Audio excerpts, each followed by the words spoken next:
Fingí estar paralizada para que mi hijo me cuidara, y descubrí que mi esposo me dejó una fortuna de 5,8 millones. A veces las mentiras más dolorosas son las que nos contamos a nosotros mismos, que aún importamos. Hoy, yo voy a contarte algo que nunca pensé que contaría. Y si tú, por un segundo, sientes que esto parece familiar, solo pido que dejes un like y te suscribas. Va a ayudarme a continuar desahogándome.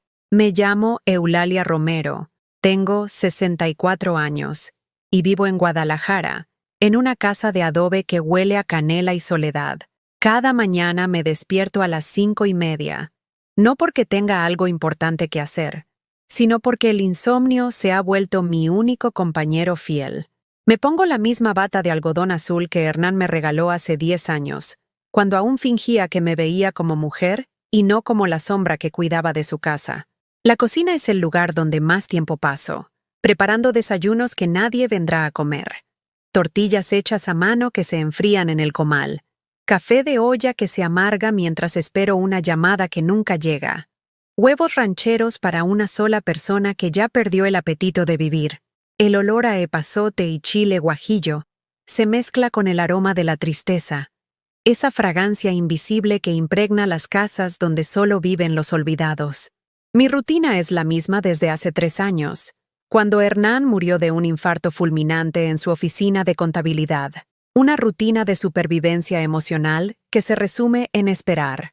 Esperar que Lucas, mi único hijo, me llame. Esperar que mis nietos me pregunten cómo estoy. Esperar que alguien, cualquiera, note que sigo respirando. Los miércoles eran diferentes. O eso creía yo.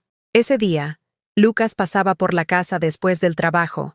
No era para visitarme, sino para recoger las conservas de mango que yo preparaba especialmente para él, las mismas que su padre adoraba y que a mí me tomaba 2 días completos hacer: pelar la fruta, cocinarla a fuego lento con piloncillo, esterilizar los frascos, etiquetarlos con mi letra temblorosa.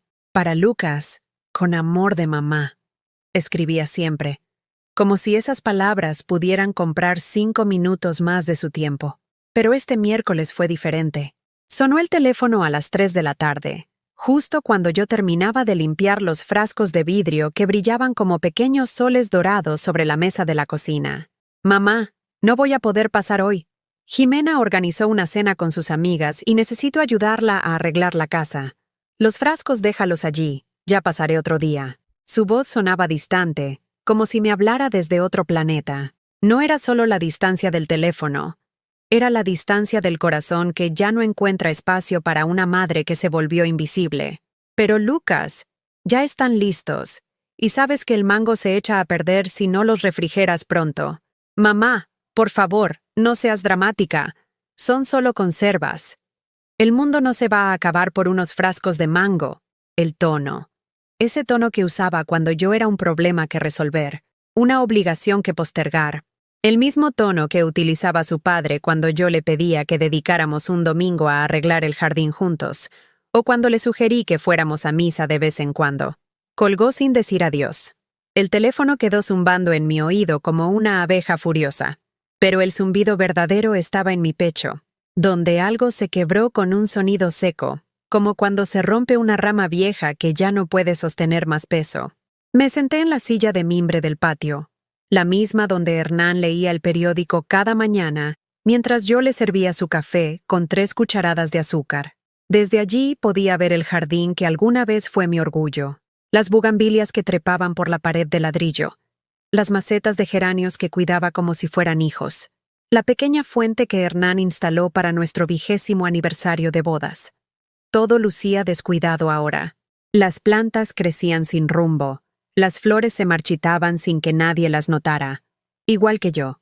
En mi regazo tenía una caja de zapatos llena de fotografías que revisaba cada tarde, como quien reza un rosario de recuerdos. Fotos de Lucas de bebé, gordito y sonriente, con esos cachetes que yo besaba hasta hacerlo reír. Fotos de nuestros paseos dominicales al Parque Agua Azul, cuando él corría entre los árboles y yo lo seguía con una canasta llena de tortas ahogadas y agua de Jamaica. Fotos de sus graduaciones, donde yo aparecía siempre en segundo plano, orgullosa pero nunca protagónica. Y en el fondo de la caja, la fotografía que más dolor me causaba. Lucas a los 15 años, abrazándome después de que le regalé la guitarra que tanto quería. Sus ojos brillaban de felicidad genuina, y su abrazo duró más de 10 segundos. «Eres la mejor mamá del mundo», me había dicho entonces. ¿Cuándo cambió todo? ¿Cuándo se convirtió mi amor en una carga? ¿Cuándo mis llamadas se volvieron interrupciones y mis regalos se convirtieron en objetos que estorban? Esa noche, mientras guardaba los frascos de conserva en el refrigerador, me miré en el reflejo de la puerta del electrodoméstico. Una mujer de cabello gris recogido en un chongo sencillo, con arrugas que contaban historias que nadie quería escuchar, con ojos que habían llorado tanto que ya no sabían producir lágrimas. Llevaba puesto el mismo vestido floreado que usaba para las ocasiones especiales, porque pensé que la visita de Lucas ameritaba lucir bonita. Me toqué la mejilla y susurré. ¿Cuándo me volví invisible? El silencio de la casa me respondió con el eco de mis propios pasos sobre las baldosas de Talavera, que Hernán y yo escogimos juntos cuando recién nos casamos. 40 años de matrimonio reducidos a recuerdos que se desvanecen como el humo de las velas que enciendo cada noche para acompañar mi cena solitaria. Esa noche no pude dormir. Me quedé mirando el techo, contando las grietas que se habían formado con el tiempo, como las grietas de mi corazón que se hacían más profundas con cada desplante, con cada llamada no respondida, con cada excusa para no venir a verme. Y fue entonces, en la oscuridad de esa madrugada, cuando la idea comenzó a germinar en mi mente como una semilla plantada en tierra fértil de desesperación. ¿Qué pasaría si realmente me necesitaran? ¿Qué pasaría si no pudiera valerme por mí misma? ¿Acaso entonces recordarían que existo? Los recuerdos vinieron como una avalancha implacable. Recordé las noches en vela cuando Lucas tenía fiebre de niño. Yo sentada a su lado en la mecedora de madera, cantándole las canciones que mi madre me había enseñado. Duérmete, mi niño. Duérmete, mi amor. Duérmete, pedazo de mi corazón. Sus manitas agarraban mi dedo con esa fuerza desesperada de quien necesita saber que no está solo en el mundo. Recordé cuando cumplió 5 años y quería una piñata de Spider-Man. Hernán había dicho que era muy caro mandarla a hacer, pero yo vendí mi anillo de compromiso, el que había pertenecido a su abuela, para pagar la fiesta. Nunca se lo dije. Cuando Lucas vio la piñata colgando del árbol de guayaba, gritó de emoción y me abrazó tan fuerte que sentí que se me quebraban las costillas. «Eres mágica, mami». Trabajé en casa de la señora Maldonado durante 10 años, limpiando su mansión en Las Lomas para poder pagarle clases de guitarra a Lucas. Llegaba a casa con las manos agrietadas por los detergentes, la espalda adolorida por trapear pisos de mármol, pero me sentaba a escucharlo tocar y todo valía la pena. «Un día voy a ser famoso y te voy a comprar una casa más grande», me decía con ojos brillantes de inocencia. Cuando se casó con Jimena, yo pagué la mitad de la boda con mis ahorros de toda la vida, dinero que había guardado peso por peso, trabajando de madrugada, haciendo tamales para vender en el mercado de San Juan de Dios. Hernán nunca supo de ese dinero.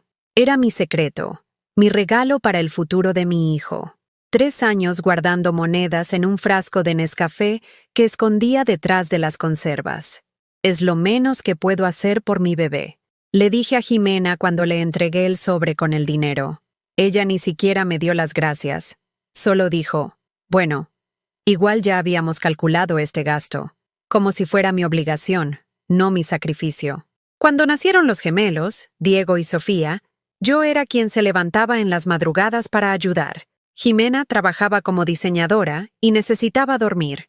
Durante 6 meses, tomé el autobús que salía a las 5 de la mañana para llegar a su casa antes de que los niños despertaran. Les daba de desayunar, los bañaba, los llevaba al jardín de niños, los recogía, les daba de comer, los acostaba. «¿Podrías quedarte también los fines de semana, mamá?», me pidió Lucas un viernes. Jimena y yo necesitamos tiempo de pareja. Y yo dije que sí, como siempre, porque las madres mexicanas aprendemos desde pequeñas que nuestro valor se mide en cuánto damos, no en cuánto recibimos. Pero cuando Hernán murió, todo cambió. De repente ya no era útil. Los nietos tenían 9 años y no necesitaban que los cuidara. Lucas había conseguido un ascenso en la empresa constructora donde trabajaba y podían pagar una muchacha que ayudara en casa. Yo me convertí en algo innecesario, un mueble viejo que ocupa espacio. «Mamá, ya no hace falta que vengas tan seguido», me dijo Jimena un día, mientras yo lavaba los trastes de su comida. «Los niños están muy ocupados con las clases de natación y inglés, y Lucas llega muy tarde del trabajo». Esa fue la primera vez que sentí el sabor amargo del rechazo. No era violento, no era cruel, era peor, era indiferente. Como cuando apartas un plato que ya no te apetece, sin malicia, solo con el desinterés de quien ya no encuentra sabor en lo que antes le gustaba. Dejé de ir tan seguido. Una vez por semana se volvió una vez cada 15 días. Luego una vez al mes. Después, solo en los cumpleaños y las fiestas importantes. ¿Y ahora? Ahora tenía que agendar cita previa para ver a mis propios nietos. La última vez que fui a su casa sin avisar, Jimena me abrió la puerta en bata, con una mascarilla verde en la cara. «Ay, Eulalia, qué pena, pero justo ahora no puedo atenderte.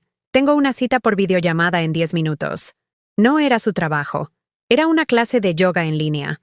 La escuché decir: «Hola, chicas. Discúlpenme la demora, pero tuve una visita inesperada». Una visita inesperada. Así les llaman ahora a las abuelas. Me quedé parada en la entrada, cargando una bolsa con chiles en nogada que había hecho especialmente para ellos. Era septiembre, época de chiles en nogada, y sabía que a Lucas le encantaban. Tardé todo el día en prepararlos. Asar los chiles poblanos, hacer el relleno de picadillo con frutas, batir la nogada hasta que quedara perfecta, desgranar la granada. «¿No los quieres?», le pregunté. «Ay, sí, claro. Déjamelos allí en la cocina, luego los pruebo». Los dejé sobre la barra de granito negro, junto a un frutero lleno de manzanas importadas que se veían perfectas pero no tenían sabor. Regresé a casa sabiendo que mis chiles en nogada terminarían en el bote de basura, porque Jimena está siempre a dieta, y Lucas ya no come lo que su madre cocina. Esa noche, acostada en mi cama solitaria, me pregunté si alguna vez se habían detenido a pensar cuánto había dado por ellos. Si alguna vez habían sumado las noches sin dormir, el dinero gastado, las lágrimas de felicidad cuando los veía contentos. Si sabían que durante años, mi única razón para levantarme era asegurarme de que ellos tuvieran todo lo que necesitaban. Pero tal vez eso fue mi error. Tal vez di tanto que se acostumbraron a recibir sin agradecer. Tal vez los malcrié de tanto amarlos. Tal vez convertí mi amor en algo tan común, tan cotidiano, que dejó de tener valor.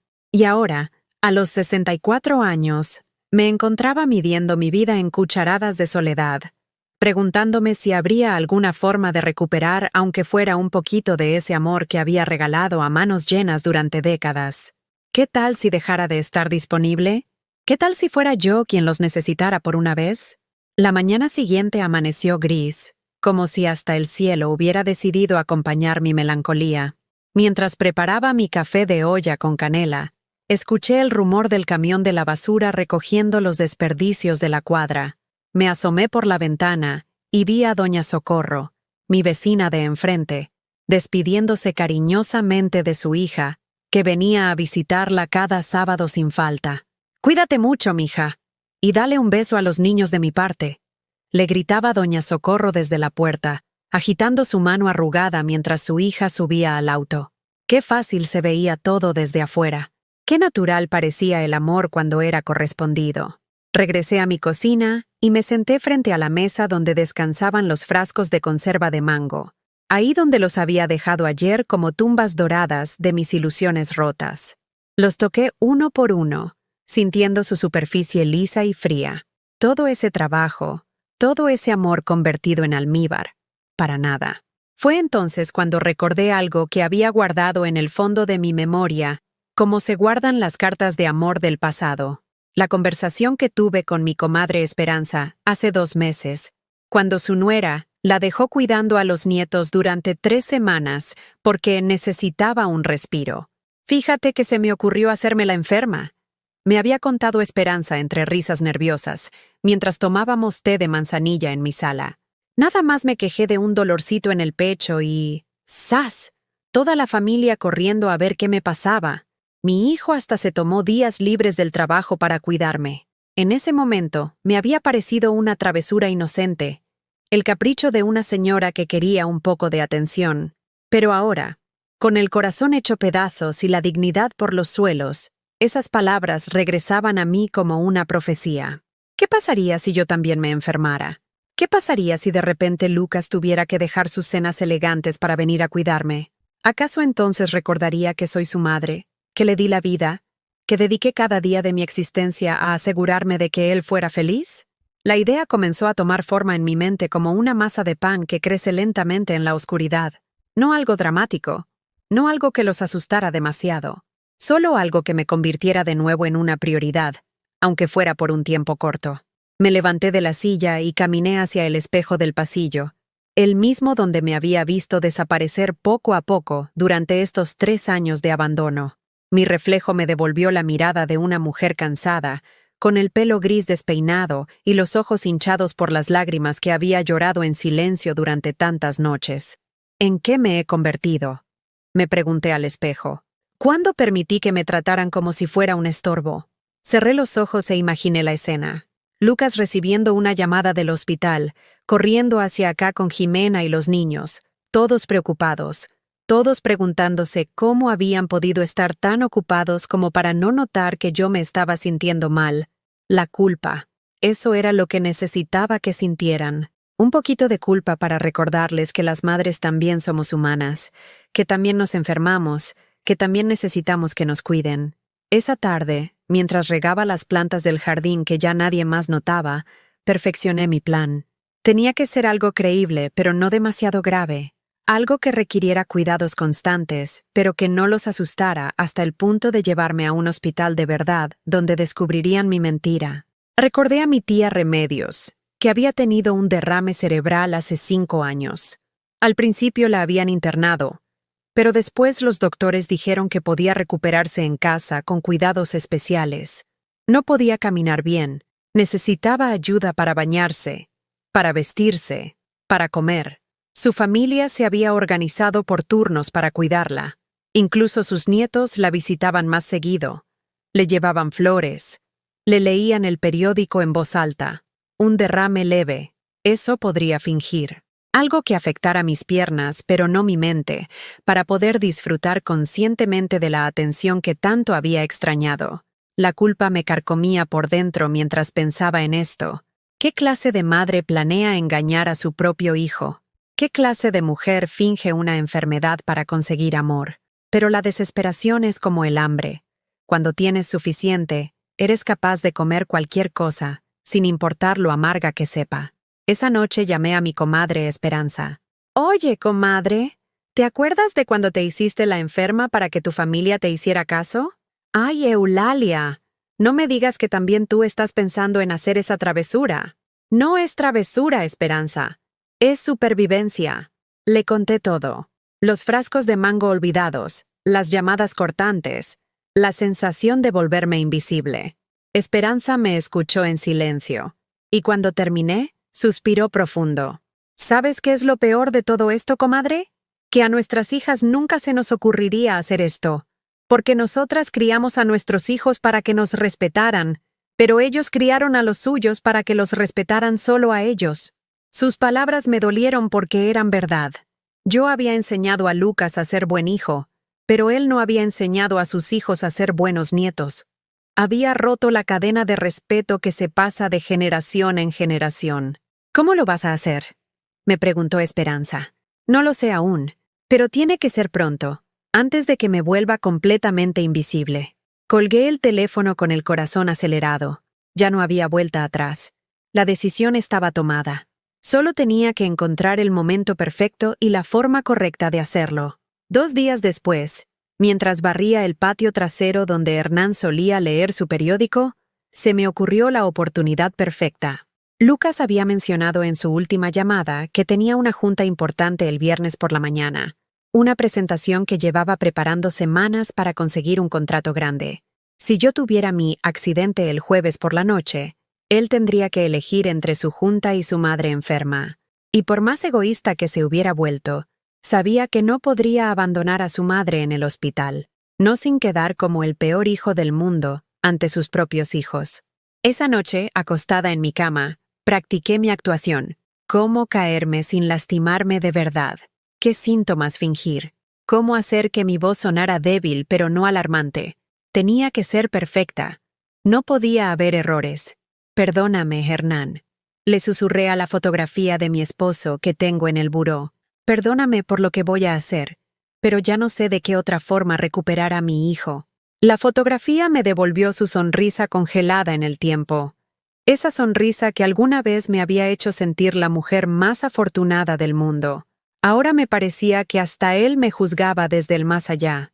Me levanté de la cama y fui a la cocina por un vaso de agua. Mientras caminaba por la casa silenciosa, donde cada rincón guardaba recuerdos de una familia que ya no existía, me di cuenta de que esto no era solo sobre recuperar el amor de Lucas. Era sobre recuperar mi propia dignidad. Era sobre demostrarme a mí misma que todavía importaba, que todavía tenía valor, que todavía merecía ser tratada con respeto. El jueves llegó más rápido de lo que esperaba. Durante todo el día sentí mariposas en el estómago, como cuando era niña y tenía que presentar un examen importante en la escuela. Limpié la casa de arriba abajo, como si fuera a recibir visitas importantes. Preparé un caldo de pollo que guardé en el refrigerador, pensando que sería lo primero que me pidieran cuando estuviera recuperándome. A las 8 de la noche, me puse mi camisón más bonito, el de flores azules que Hernán me había regalado en nuestro último aniversario. Si iba a ser encontrada en el suelo, por lo menos quería verme digna. Respiré profundo, cerré los ojos y dejé caer mi cuerpo sobre las baldosas frías del pasillo, con cuidado de no golpearme la cabeza, pero lo suficientemente fuerte como para que sonara convincente. El dolor del golpe fue real, el miedo también, pero lo que más me dolió fue darme cuenta de que había llegado tan bajo, que una mujer de 64 años que había dado toda su vida por su familia, ahora tenía que fingir estar moribunda para conseguir un poco de atención. Me quedé allí tirada, en el suelo frío de mi propia casa, esperando a que llegara el momento de llamar a Lucas y pronunciar las palabras que cambiarían todo. Hijo, me caí. Creo que no puedo moverme. Necesito que vengas. Pasaron 20 minutos antes de que me armara de valor para hacer la llamada. 20 minutos en los que practiqué mi voz temblorosa, en los que me convencí de que esto no era solo una mentira, sino una última oportunidad de salvar lo que quedaba de nuestra relación. 20 minutos en los que me repetí que si Lucas realmente me amaba, correría a ayudarme sin pensarlo 2 veces. Con manos temblorosas, marqué su número. Sonó 1 vez, 2 veces, 3 veces. Por un momento temí que no contestara, como tantas otras veces. ¿Bueno? ¿Mamá? ¿Qué pasó? Son casi las 9 de la noche. Su voz sonaba molesta, como si yo hubiera interrumpido algo importante. Pude escuchar de fondo el sonido de la televisión y las risas de Jimena con alguien más. Lucas, hijo, me caí. Mi voz salió más quebrada de lo que había practicado, porque el dolor que sentía era real. No puedo moverme de la cintura para abajo. Estoy en el suelo del pasillo.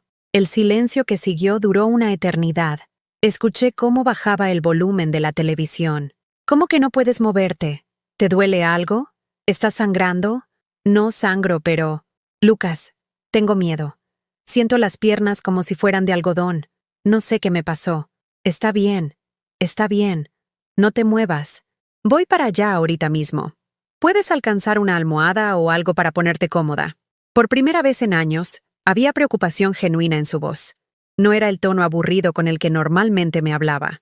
Era el tono de un hijo asustado por su madre. Sí, creo que sí. Mentí. No quería moverme demasiado y arruinar mi actuación. No cuelgues, mamá. Voy en el carro, pero no cuelgues. Háblame, ¿sí? Mientras Lucas manejaba hacia mi casa, me habló como no lo había hecho en años. Me preguntó qué había cenado, si había tomado mis pastillas para la presión, si había tenido algún síntoma extraño durante el día. Su voz sonaba como cuando era niño y tenía pesadillas, cuando me necesitaba de verdad.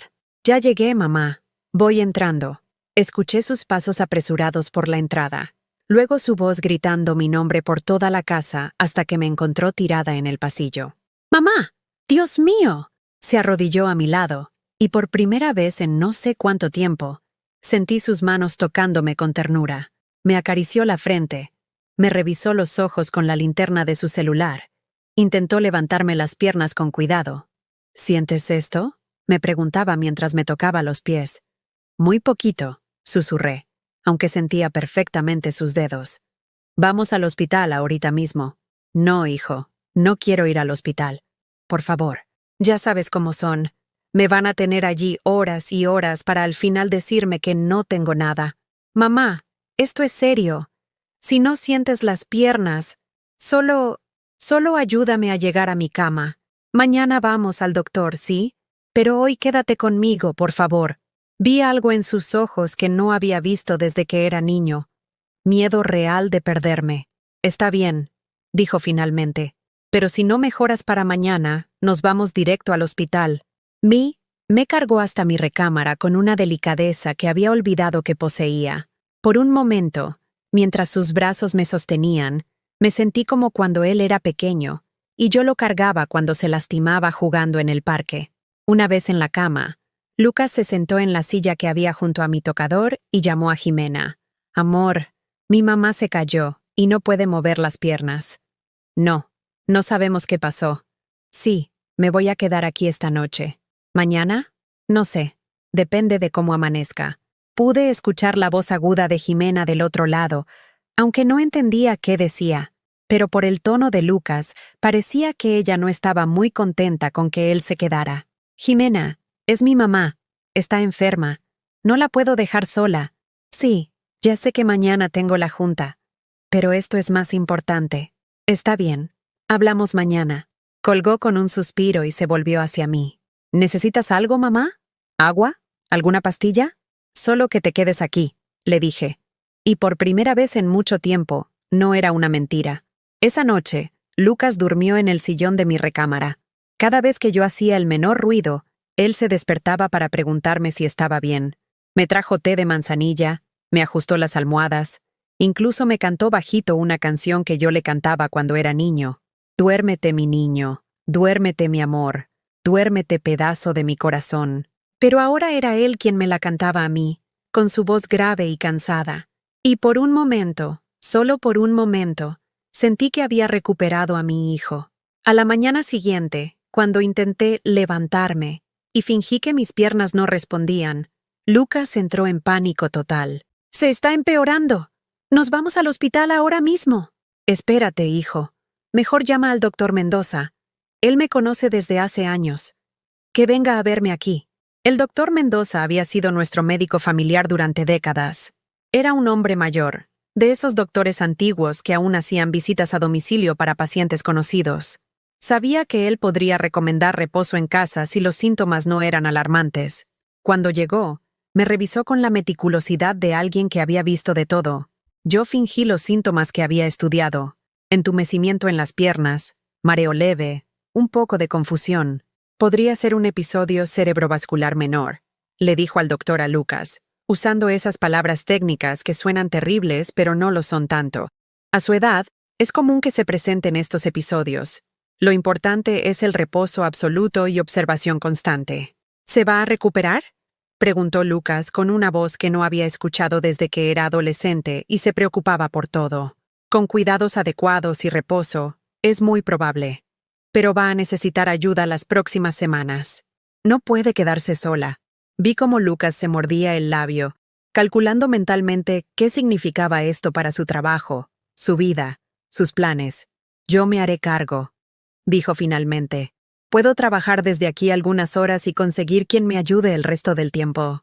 Mi corazón casi se salta de alegría, pero mantuve mi expresión de preocupación. Esa tarde, Lucas llamó a su trabajo para posponer la junta importante. Escuché cómo le explicaba a su jefe que su madre había tenido un problema de salud y que necesitaba estar con ella. Sí, licenciado, entiendo que es importante, pero es mi mamá. Sí, podemos hacerla la próxima semana. Muchas gracias por entender. Cuando colgó, se veía estresado pero determinado. ¿Sabes qué, mamá? Hace mucho que no pasaba tanto tiempo contigo. A lo mejor esto que pasó, a lo mejor es una oportunidad para estar más cerca. Sus palabras me llenaron el corazón de una felicidad culposa, pero real. Había funcionado. Mi plan desesperado había funcionado. Pero entonces llegó Jimena. Entró a la casa como un huracán de perfume caro y molestia mal disimulada. Llevaba un vestido blanco impecable y zapatos de tacón que resonaron como disparos sobre mis baldosas de Talavera. «¿Cómo está la señora Eulalia?», preguntó con esa voz melosa que usaba cuando había visitas. Pero yo podía ver la irritación en sus ojos. «Está delicada», respondió Lucas. «El doctor dice que necesita cuidados constantes». «¿Y por cuánto tiempo?». La pregunta salió más directa de lo que ella había planeado. «No sabemos. Pueden ser semanas, tal vez meses». Vi cómo Jimena apretó los puños. Se acercó a mi cama con una sonrisa que no llegaba a sus ojos. «Señora Eulalia, ¿qué tal si mejor buscamos una enfermera? Alguien profesional que sepa cómo cuidarla. Lucas tiene mucho trabajo y...». «No», interrumpí, poniendo mi voz más débil. «Quiero que sea mi hijo. Solo confío en él». La cara que puso Jimena fue todo un poema. Pero Lucas, mi Lucas, me tomó la mano y dijo: «No se preocupe, mamá. Yo voy a cuidarla. Para eso soy su hijo». Por primera vez en años, alguien me había elegido a mí por encima de todo lo demás. Y aunque fuera basado en una mentira, se sentía como el amor más puro que había recibido desde la muerte de Hernán. Esa noche, mientras Lucas preparaba mi cena y Jimena hacía llamadas furiosas en el patio, me permití sentir una pequeña victoria. Tal vez había tenido que llegar hasta el fondo del pozo para encontrar una escalera, pero por fin había empezado a subir. No sabía cuánto duraría este teatro, ni cómo iba a terminarlo sin quedar como la peor madre del mundo.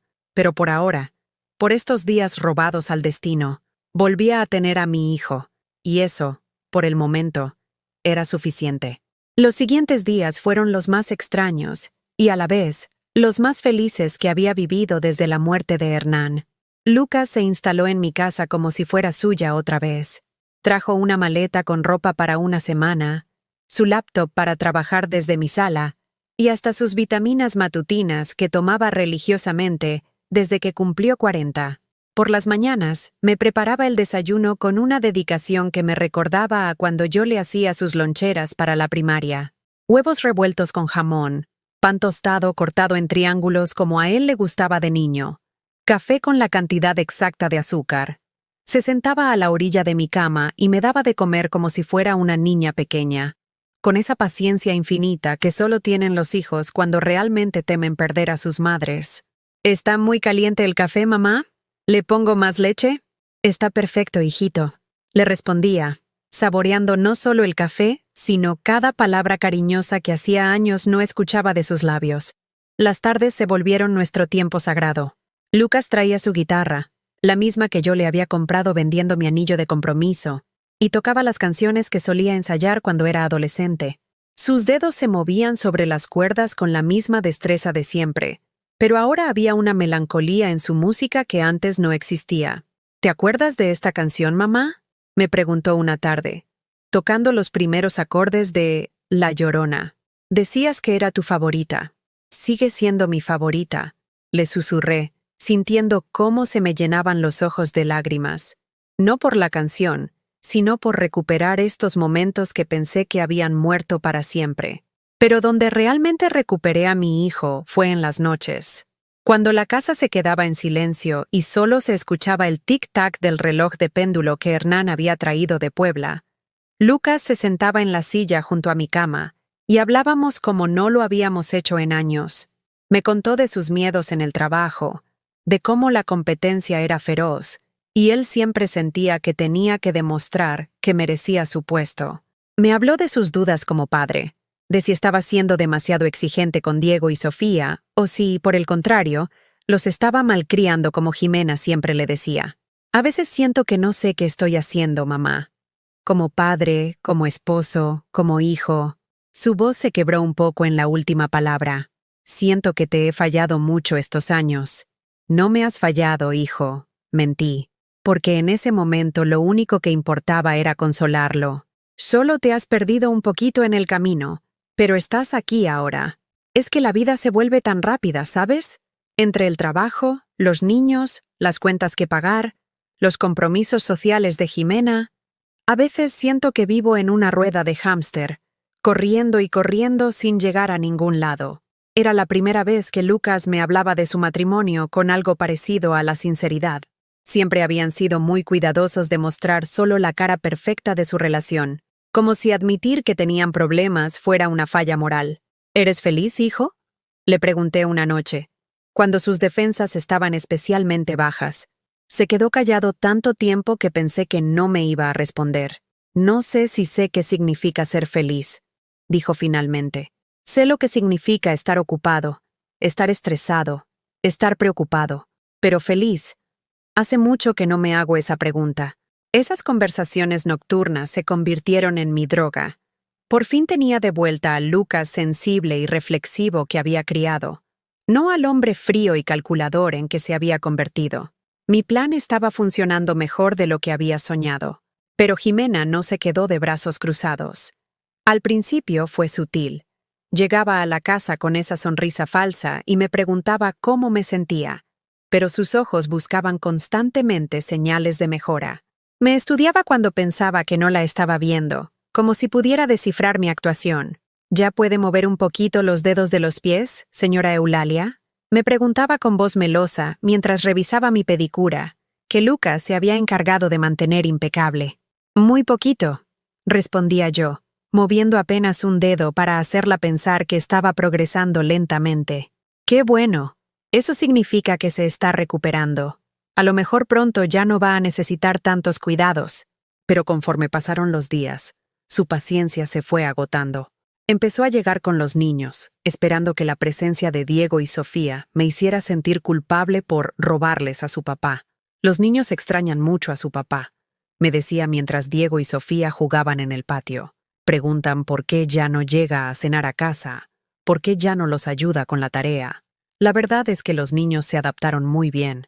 De hecho, parecían disfrutar las visitas a casa de la abuela enferma. Diego había descubierto mis libros de aventuras en el estudio de Hernán y se pasaba las tardes leyéndome en voz alta. Sofía había encontrado mi colección de muñecas de trapo que yo guardaba en el armario y se inventaba obras de teatro que representaba para mí desde los pies de mi cama.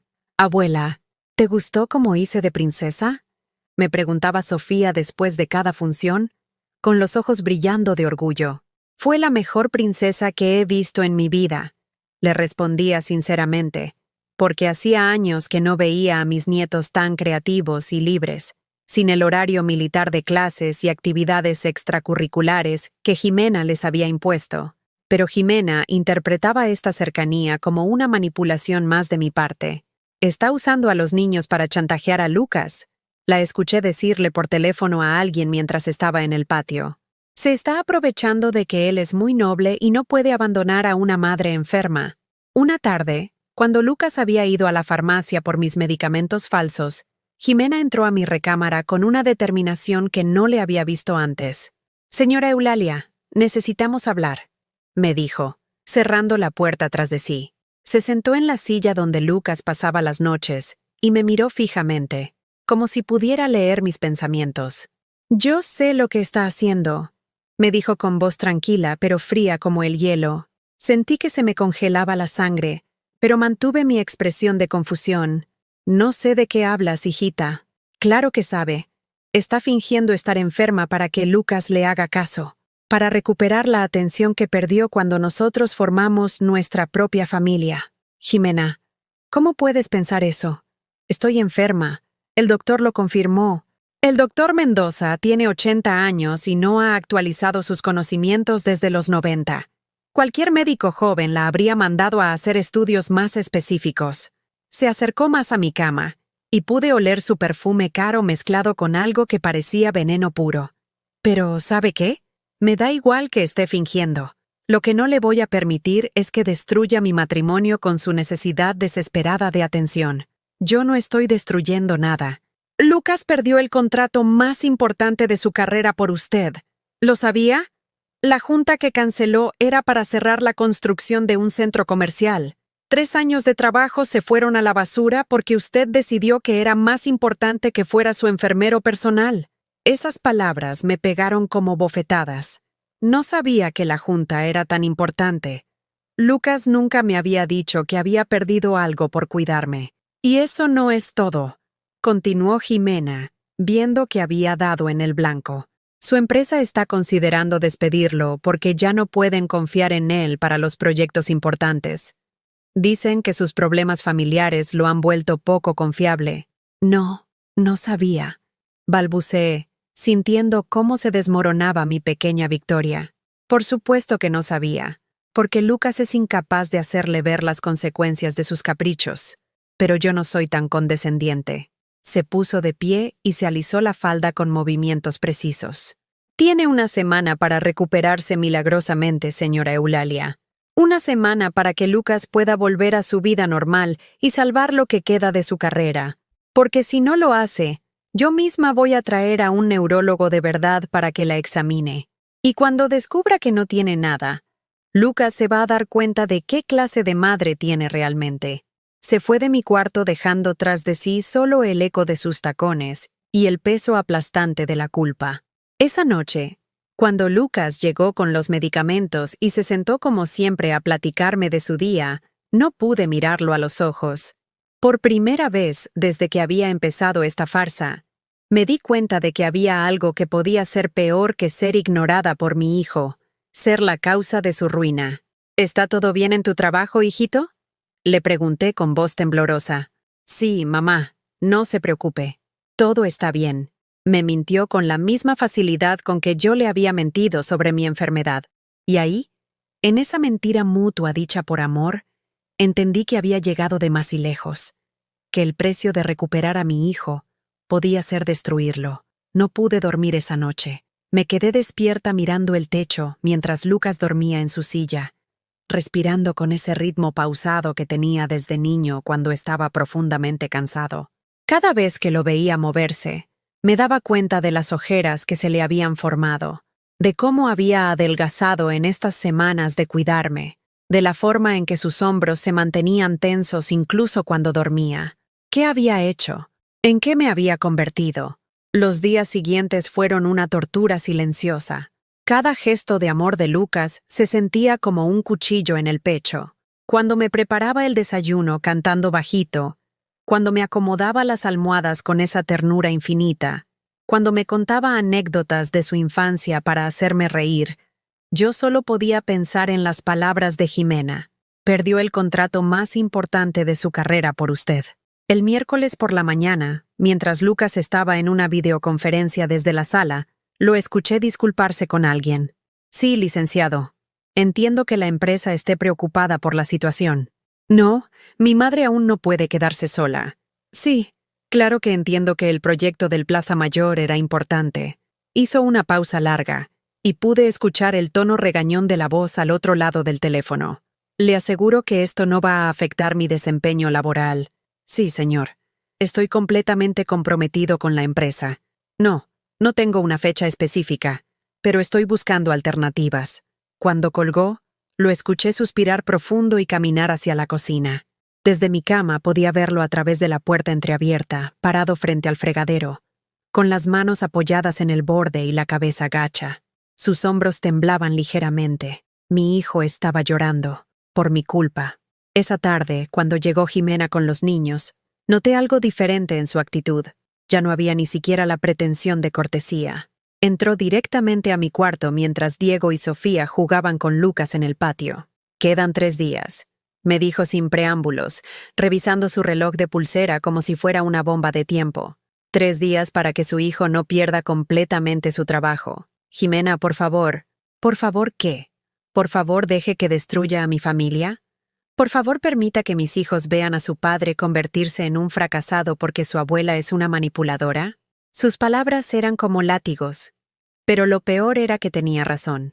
Anoche Lucas no pudo dormir, continuó, acercándose más a mi cama.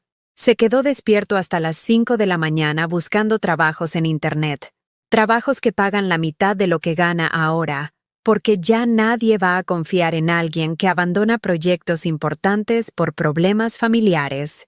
Se sentó en el borde de mi cama, invadiendo mi espacio personal con una familiaridad que se sentía amenazante. ¿Sabe cuánto pagamos de colegiatura de los niños cada mes? ¿Sabe cuánto es la hipoteca de la casa? ¿Tiene idea de lo que cuesta mantener el nivel de vida que hemos construido durante años? No, no lo sabía. Nunca me habían incluido en esas conversaciones financieras. Para mí, Lucas siempre había sido próspero, exitoso, estable. 35,000 pesos al mes solo de colegiaturas, 42,000 de hipoteca, sin contar gasolina, comida, servicios, las clases de natación de los niños, mi gimnasio, los seguros. Cada cifra era como una bofetada. Si Lucas pierde este trabajo, vamos a tener que cambiar a los niños de escuela, vender la casa, empezar de cero. Yo no sabía, murmuré, sintiéndome más pequeña con cada palabra. Por supuesto que no sabía, porque usted solo piensa en usted, en sus necesidades, en su soledad, en su deseo de atención, pero nunca se ha preguntado qué costo tiene para los demás satisfacer sus caprichos. Se puso de pie y se dirigió hacia la ventana, mirando hacia el patio donde Lucas le enseñaba a Diego cómo tocar algunos acordes en la guitarra. ¿Ve eso? A mí también me encantaría que Lucas fuera así de paciente y cariñoso en casa, que les dedicara esa atención a sus propios hijos en lugar de estar aquí jugando a ser el hijo perfecto con una madre que está fingiendo una enfermedad. No estoy fingiendo. Basta. Su voz salió más alta de lo que había planeado. Se tapó la boca inmediatamente y miró hacia el patio para asegurarse de que Lucas no hubiera escuchado. Basta, repitió en voz baja, pero con una intensidad que me heló la sangre. Deje de mentirme. Deje de mentirse a sí misma. Y sobre todo, deje de mentirle a Lucas. Se acercó nuevamente a mi cama y se inclinó hasta que su cara quedó a unos centímetros de la mía. Si no termina con esta farsa en los próximos 3 días, yo voy a terminarla por usted. Y créame, señora Eulalia, cuando Lucas se entere de que ha estado fingiendo todo este tiempo, cuando se dé cuenta de que ha sacrificado su carrera por una mentira, no va a volver a dirigirle la palabra en la vida. Sus ojos brillaban con una mezcla de furia y determinación que nunca le había visto. Y los niños tampoco, porque yo me voy a encargar de que sepan exactamente qué clase de abuela tienen, una que es capaz de destruir a su propia familia con tal de conseguir atención. Se enderezó y se alisó la blusa, recuperando esa compostura elegante que la caracterizaba. 3 días, señora Eulalia. Use ese tiempo para decidir si quiere terminar esto con algo de dignidad o si prefiere que yo la desenmascare delante de todos. Salió de mi cuarto, dejando tras de sí solo el eco de sus palabras y el peso insoportable de la verdad. Esa noche, mientras Lucas me daba la cena y me contaba sobre las travesuras de los niños en el patio, yo no podía dejar de mirarlo. Realmente se veía cansado. Sus manos, que antes eran suaves porque trabajaba en oficina, ahora tenían pequeñas heridas de tanto cuidarme, de lavar trastes, de hacer labores domésticas que no estaba acostumbrado a realizar. ¿Cuándo había sido la última vez que había salido con sus amigos? ¿Cuándo había hecho algo por puro placer, sin que fuera por obligación hacia mí? Hijo, le dije cuando terminé de comer, ¿por qué no sales esta noche? Ve a cenar con Jimena, solos los dos. Yo voy a estar bien. No, mamá. No puedo dejarte sola. ¿Y si necesitas algo? ¿Y si te sientes mal? Nada va a pasar en unas horas. Además, tu esposa necesita tiempo contigo.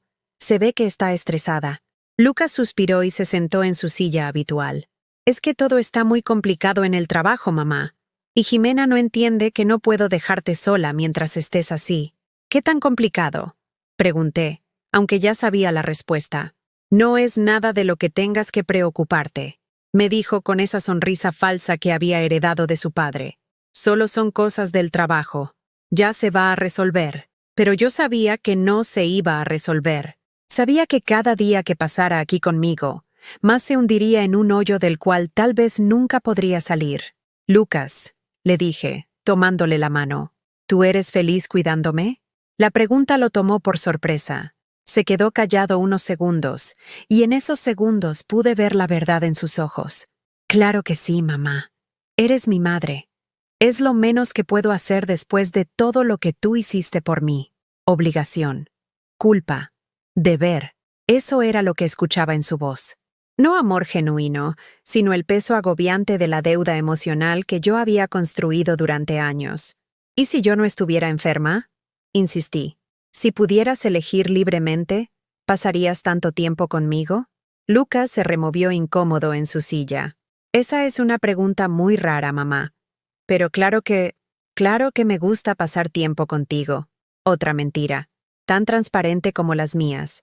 Esa noche, cuando Lucas se quedó dormido en su silla, me levanté silenciosamente. Mis piernas funcionaban perfectamente, como habían funcionado todos estos días. Caminé hasta la ventana y miré hacia la calle vacía, iluminada apenas por los faroles municipales que hacían años necesitaban mantenimiento. En la casa de enfrente, Doña Socorro tenía la luz de la cocina encendida, seguramente preparando el desayuno de mañana, o tal vez horneando algo rico para cuando llegara su hija de visita. Una visita genuina, deseada, esperada con alegría y no con la resignación agobiante que veía en los ojos de Lucas. Me di cuenta de que había estado tan concentrada en recuperar el amor de mi hijo que no había pensado en si él realmente quería dármelo. Había confundido la obligación con el cariño, la culpa con la devoción, la lástima con el respeto. Regresé a mi cama antes de que Lucas despertara, pero ya sabía lo que tenía que hacer. Sabía que el amor no se puede robar, no se puede chantajear, no se puede fingir.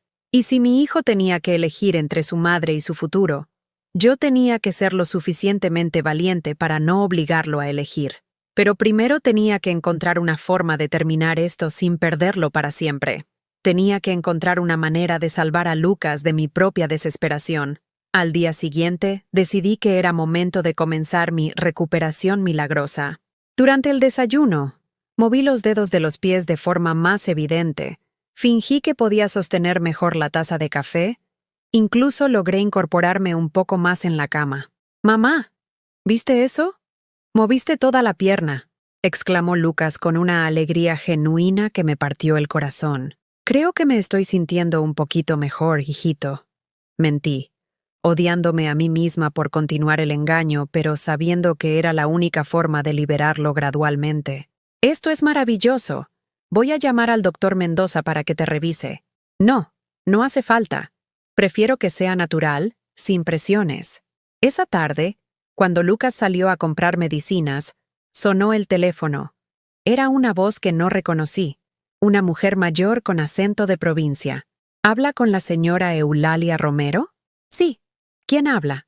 Soy la licenciada Morales, del despacho jurídico Mendoza y Asociados. Tengo que entregarle unos documentos muy importantes que dejó su difunto esposo, Hernán Romero. ¿Podría recibirme mañana por la mañana? Me quedé helada. Hernán había muerto hace 3 años. ¿Qué documentos podían haber quedado pendientes todo este tiempo? ¿De qué tipo de documentos habla? Prefiero explicárselo en persona, señora. Son asuntos delicados que requieren su firma y su presencia. ¿Estaría disponible mañana a las 10 de la mañana? Yo estoy un poco enferma. ¿No podría venir usted aquí? Por supuesto. Llevó su dirección en el expediente. Cuando colgué, tenía un presentimiento extraño. Hernán siempre había sido muy meticuloso con los papeles legales. No era propio de él dejar asuntos pendientes, especialmente por 3 años. Esa noche no pude concentrarme en las conversaciones con Lucas. Mi mente daba vueltas intentando imaginar qué podía haber dejado Hernán sin resolver. ¿Una deuda? ¿Un seguro? ¿Algún problema legal?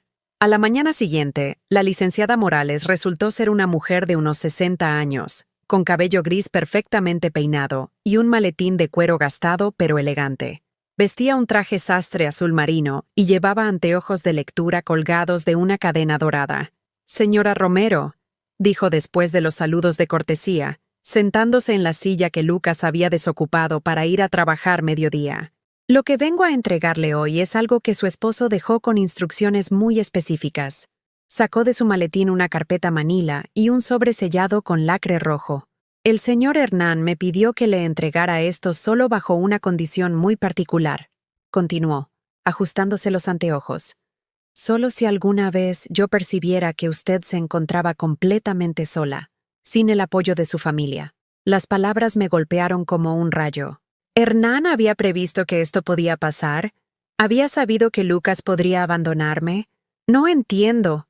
Su esposo vino a verme 2 meses antes de morir, explicó la licenciada, abriendo la carpeta. Me dijo textualmente, si alguna vez mi Eulalia se encuentra sola, si mi hijo no la cuida como debe, si nadie la valora como se merece, quiero que le entregue esto que he estado guardando para ella. Extendió el sobre hacia mí con manos temblorosas. ¿Cómo supo que yo estaba sola?, pregunté. He estado monitoreando su situación discretamente durante estos 3 años, señora. Su esposo me pagó para hacerlo. Cuando me enteré de que había tenido un accidente y que finalmente su hijo estaba cuidándola, pensé que ya no sería necesario entregar esto. Pero ayer recibí una llamada. ¿Una llamada de quién? De la señora Jimena, su nuera. Me contó ciertas circunstancias y me pidió que viniera a verla urgentemente. Sentí cómo se me erizaba la piel. Jimena había llamado a una abogada que yo ni siquiera sabía que existía. ¿Qué le dijo exactamente? La licenciada se aclaró la garganta, obviamente incómoda. Me dijo que usted estaba fingiendo una enfermedad para manipular a su hijo, que había destruido la carrera de él con mentiras, y que si yo no intervenía, ella iba a denunciarla públicamente por fraude médico. El mundo se me vino abajo. Jimena no solo sabía la verdad, sino que había encontrado la forma de arruinarme completamente. Había investigado mi pasado hasta encontrar conexiones que yo ni siquiera recordaba.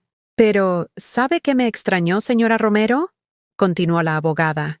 Que una nuera se tomara tantas molestias para investigar la vida de su suegra.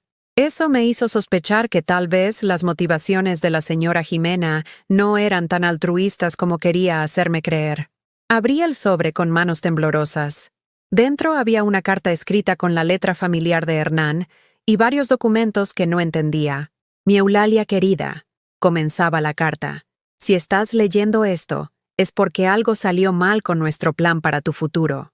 Si estás sola, si te sientes abandonada, si nuestro hijo no te está cuidando como prometió, entonces es hora de que sepas lo que realmente dejé para ti.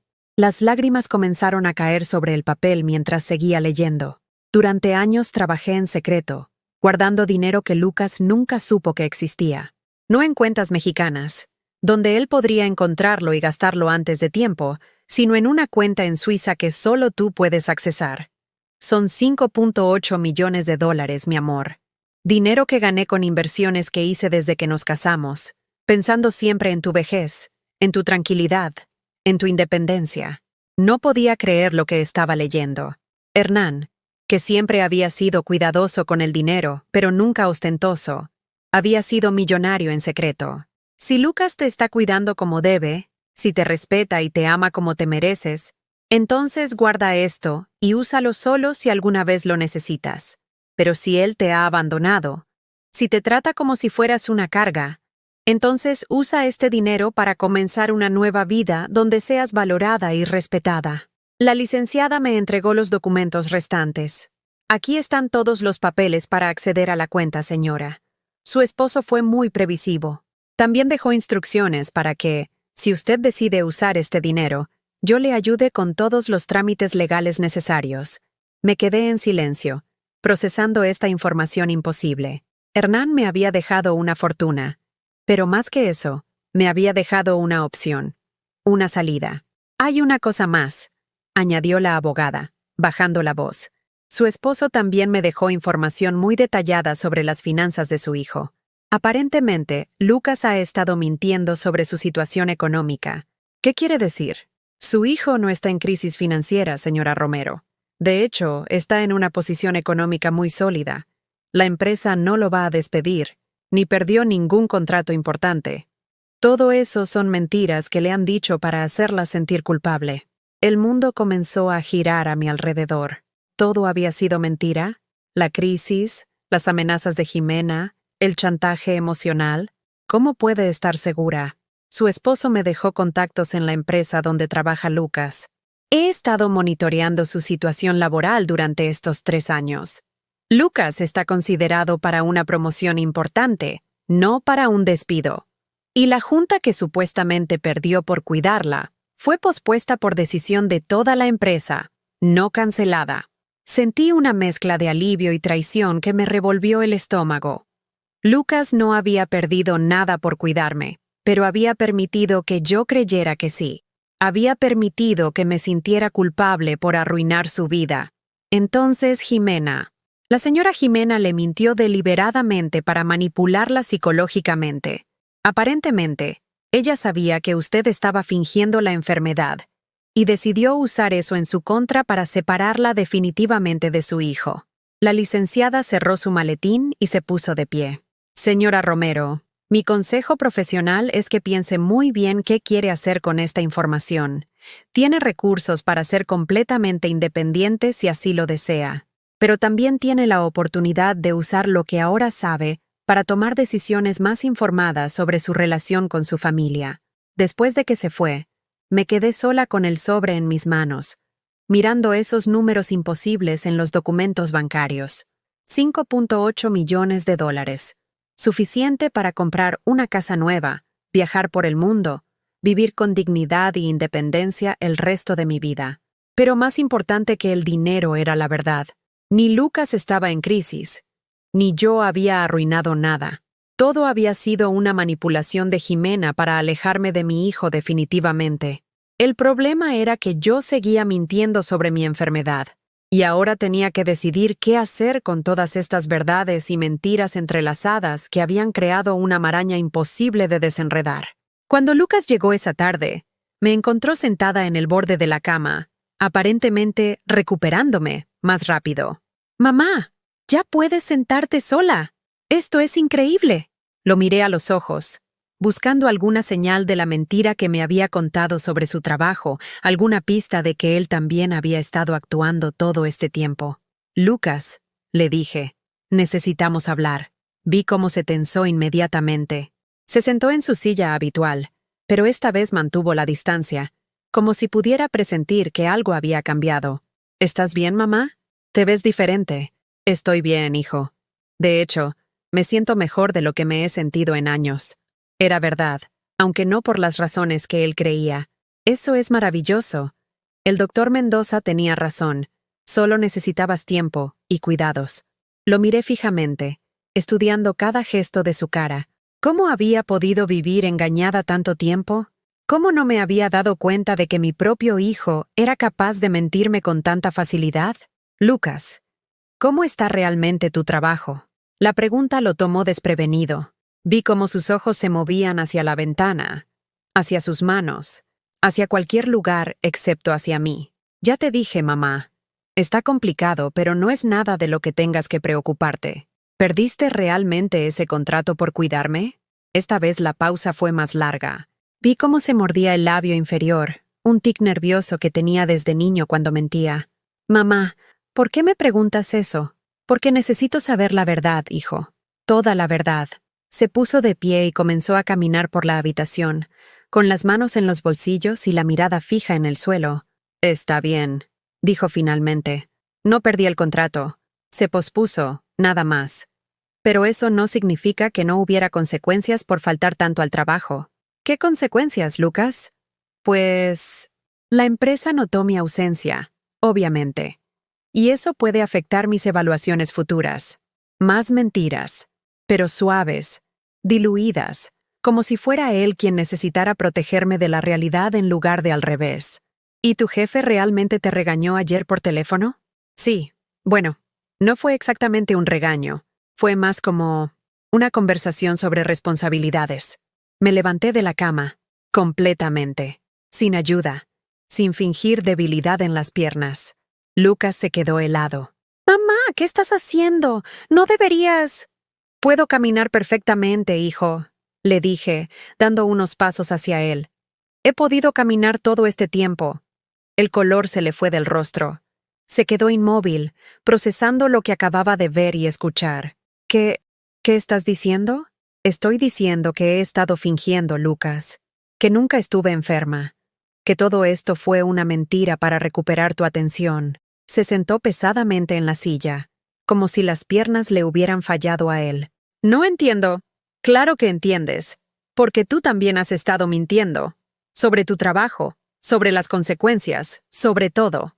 Mamá, yo... Y Jimena también ha estado mintiendo.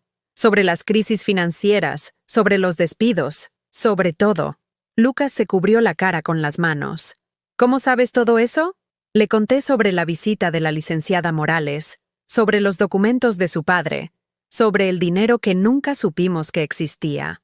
Con cada palabra, veía cómo se iba desmoronando la fachada que habíamos construido todos, cada uno por nuestras propias razones.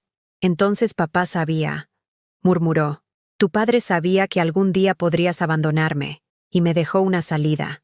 Lucas levantó la vista, con los ojos llenos de lágrimas. Mamá, yo nunca te abandoné. Solo me perdí en el camino. Lo sé, hijo. Yo también me perdí. Los dos nos perdimos. Nos quedamos en silencio durante varios minutos. Un silencio diferente a todos los que habíamos compartido antes. No era el silencio del abandono ni el de la culpa. Era el silencio de dos personas que finalmente se estaban viendo con claridad. ¿Me puedes perdonar?, me preguntó con la voz quebrada.